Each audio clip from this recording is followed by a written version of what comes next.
ว่าเขาต้องเอาชุดนั้นมานอนหนักหรอหลังเนาะหลังมาบอกว่าหลังอีสานข้าวปุ้นกระเซ็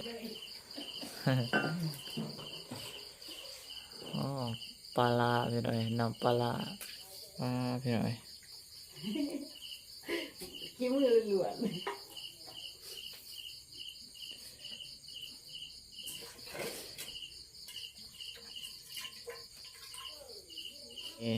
ตำข้าวปุ้นให้กินพี่หน่อยจอน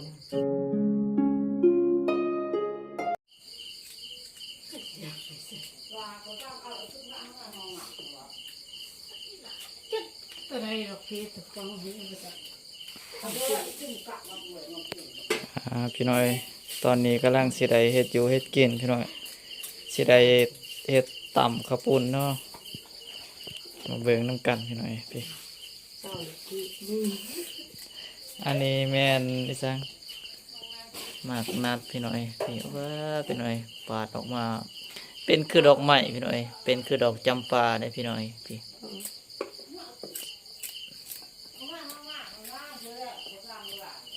นี่แหละผู้สาวกางงามพี่น้อยเฮ็ดอยู่เฮ็ดกินมื้อนี้มาตำข้าวปุ้นให้กินอีกทำส้มเอ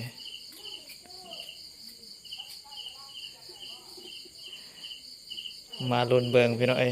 ว่ารสชาติมันสิแซ่บหรือบ่พี่น้อยถ้าลุ้นกินอันนี้ตำข้าวปุ้นให้พี่น้อยตอนนี้กำลังซอยผักไปพี่น้อยผู้สาวก็จนบ่กล้าปากนำเลย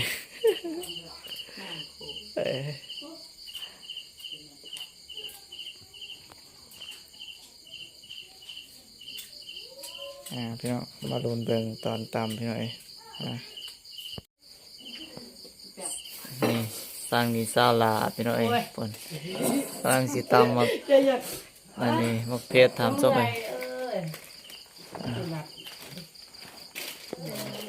คิดว่าซาลาเป็นสิตำอันนี้โมแมนเด้อสาวใดนี่สื่อจะได้นี่ผู้ตำวันนี้นะคนงามบอกสื่ออีกพี่น้อยเอฟซีอยากหูนี่สิได้นำไปทำอยู่เพื่อนนะนี่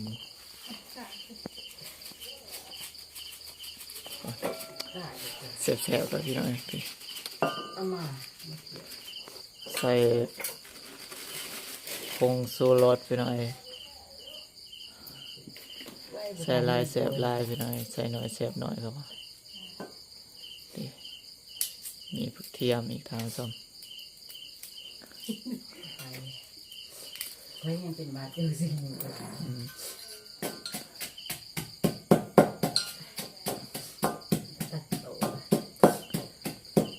มันนี่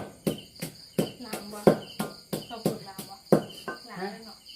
ล้างบ่บอกว่าล้างอีสานข้าวปุ้นกระแสน้ำนิดนึงเด้อโอแมนบ่แช่น้ำแล้วก็ที่ว่าจะบ่ได้คนเฮ็ดแมนตามเซฟพี่น้อยมื้อนี้เซฟโตงเนาะมาตำข้าวปุ้นมาตำข้าวปุ้นให้กินเลย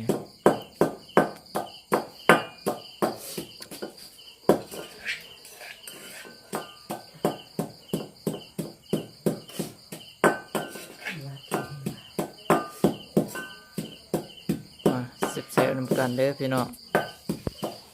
ท่านได้กินแซ่บก่อนเลย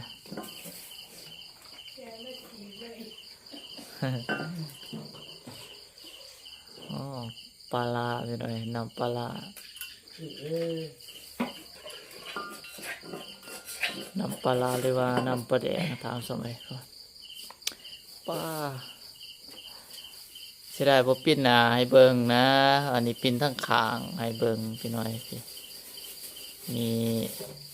มักนาวพี่น้อยมาใส่ให้มันส้มจะเห็นรสชาติจะเห็น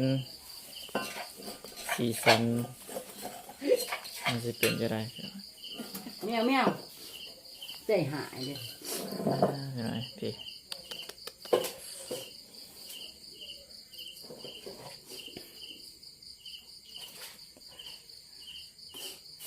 จ้างอันนั้นใหญ่มาเลย นี่ซีมเลยบ่ บุษีมาใส่มันนุ่งว่าขาดจะขายอยู่ แนวใดก็ได้นะคนงามเฮ็ดกินจะได้กระแสบนะแสบบ่ น้ำนี่เฮ็ดจะได้กินแต่เค้กมืด พี่หน่อย กินมือหลวน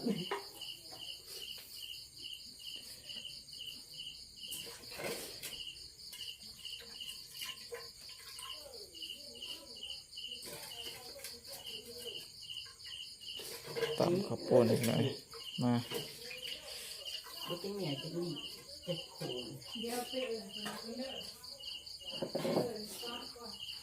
บ่อยากกับมาซี่เธอ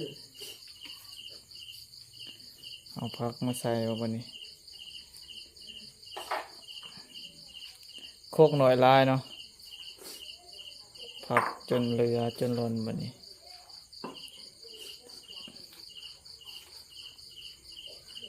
ปลาพี่น้องกำลังมือนี้เลยพี่น้องสิได้อันนั้นซิมือผู้สาวเฮ็ดอันนี้ตำกระปุ่นให้กินพี่น้องเจ้านะ ก็แต่เฮ็ดคลิปมาพี่น้องก็ยังบ่ทันมีผู้สาวมาตำกระปุ่นให้กินพี่น้องเมียก็ยังบ่ทันได้ตำให้กินจักเทื่อนี่กำลังมื้อนี้แล้วก็ผู้สาวโตงตำให้กินครั้งแรกพี่น้องเป็นคลิปแรกพี่น้องสิได้อันนั้นได้กินตำกระปุ่นผู้สาวตำให้กินมื้อนี้พี่น้อง คุกเป็นหนอนนะ โคกหน่อยลายพี่น้องพี่ผักยังเรือลายผุ่นทำซบไป ถ้ามีทาซีโคกเป็นได้ เนาะเป็นเซฟตำอันนั้นตำสมยังดีได้พี่น้องสีมือก็เคยเพิ่นได้เคยตำคายมาก่อนเลยพี่น้องก็คือสีแสบอยู่ทำสมเลย เอาปื้อเบาเป็นสเปรย์เบา ปลาพี่น้อง ตัดต่อ พี่น้องตอนนี้ก็ปรุงอันนั้นทอกมาเป็นที่เฮียมหอยพี่น้องพี่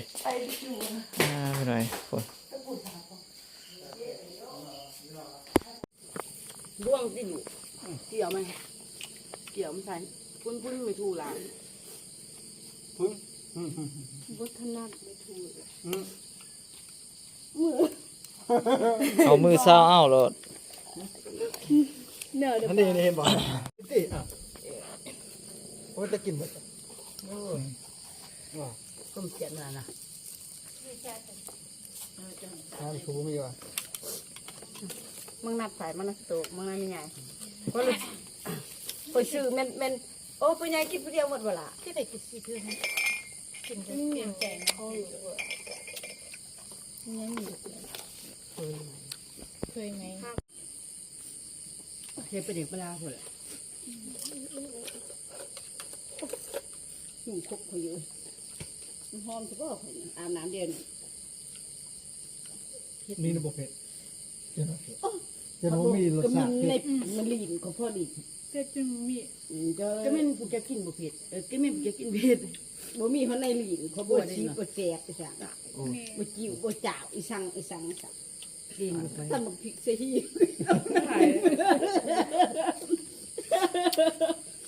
ลิซ่าอินบ่เท่าแล้วว่าตำบักพริ เผ็ ก ด ใส่ คน ที่ นี่อ่ะ มันเผ็ดอ่ะมันเผ็ดแล้วก็แล้วแต่ว่าชาวเขาทุก เผ็ ค ด นมัก น้ำ เผ็ด ไม่น้ำไม่ ไทยมักเผ็ดกับทอกนาไฟน้ำมัน เผ็ดบ่นัวบ่แสบแล้วก็เผ็ดนัวจ้ะอ่อนมันอ่อนอยู่ จนเหี่ยว